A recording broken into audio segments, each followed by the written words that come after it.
السلام علیکم۔ آج ہم ہجرت نبوی صلی اللہ علیہ وسلم میں سے اہم اقتباس کی تشریح کریں گے۔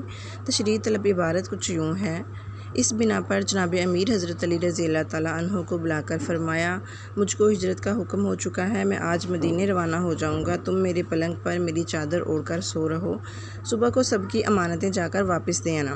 یہ سخت خطرے کا موقع تھا۔ جناب امیر کو معلوم ہو چکا تھا کہ قریش آپ صلی اللہ علیہ وآلہ وسلم کے قتل کا ارادہ کر چکے ہیں، اور آج رسول صلی اللہ علیہ وآلہ وسلم کا بستر خواب قتل گاہ کی زمین ہے، لیکن فاتح خیبر کے لیے قتل گاہ فرش گل تھا۔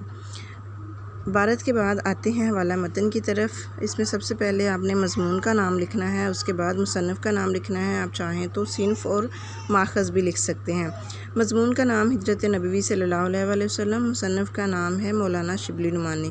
اس کے بعد آتے ہیں حل لغت یعنی مشکل الفاظ کی طرف اور ان کے معنی کی طرف۔ بنا بنیاد: جناب امیر حضرت علی رضی اللہ تعالیٰ عنہ، ڈر خطرہ ڈر، بستر خواب سونے کا بستر، قتل گاہ وہ جگہ جہاں قتل کیا جائے، فرش گل پھولوں کی سیج۔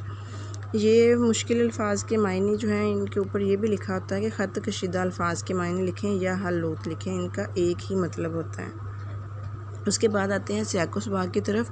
اس سبق میں مولانا شبلی نعمانی ہجرت مدینہ کے واقعے کو تفصیل سے بیان کرتے ہوئے لکھتے ہیں کہ جب رسول صلی اللہ علیہ وآلہ وسلم نے اہل قریش کو اسلام کی دعوت دی تو انہوں نے ظلم و ستم کی انتہا کر دی۔ اللہ تعالیٰ نے مسلمانوں کو مدینے کی طرف ہجرت کرنے کا حکم دیا، مگر رسول اکرم صلی اللہ علیہ وآلہ وسلم اپنے لیے اللہ تعالیٰ کے حکم کے منتظر تھے۔ جب قریش کو ہجرت کی خبر ملی تو انہوں نے آپ صلی اللہ علیہ وآلہ وسلم کے گھر کا محاصرہ کر لیا۔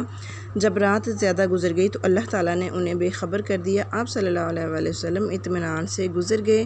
اس کے بعد حضرت ابوبکر صدیق رضی اللہ تعالیٰ عنہ کو ساتھ لے کر مدینہ روانہ ہوئے۔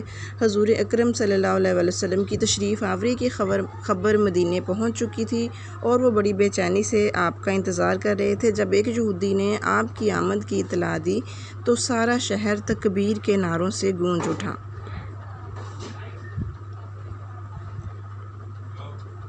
اس کے بعد تشریح کی طرف آتے ہیں۔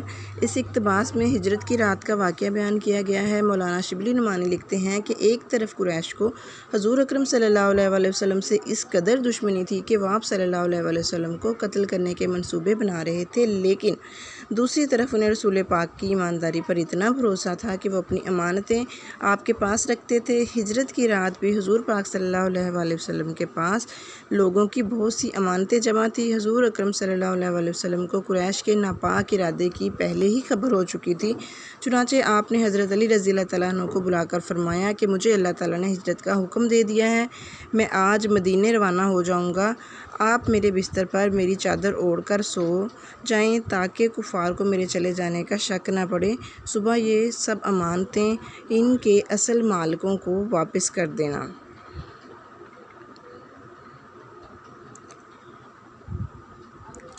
یہ بڑا سخت موقع تھا اور جان کا خطرہ تھا۔ حضور اکرم کے بستر پر سونا موت کو آواز دینا تھا۔ حضرت علی کو یہ بات معلوم ہو چکی تھی کہ قریش نے آپ کو نعوذ باللہ قتل کرنے کا ارادہ کر لیا ہے۔ اس صورت میں آپ کے بستر پر سونا خطرے سے خالی نہ تھا، لیکن حضرت علی بہت نڈر اور بہادر تھے، پھر حضور سے انہیں بے پناہ محبت تھی، اس لیے وہ کفار کے اس ارادے سے بالکل نہیں گھبرائے، گویا حضور صلی اللہ علیہ وآلہ وسلم کا بستر ان کے لیے پھولوں کی سیج تھا۔ یہ تھی اہم اقتباس کی تشریح، جس کی روشنی میں آپ اور بھی اہم عبارات کی تشریح کر سکتے ہیں۔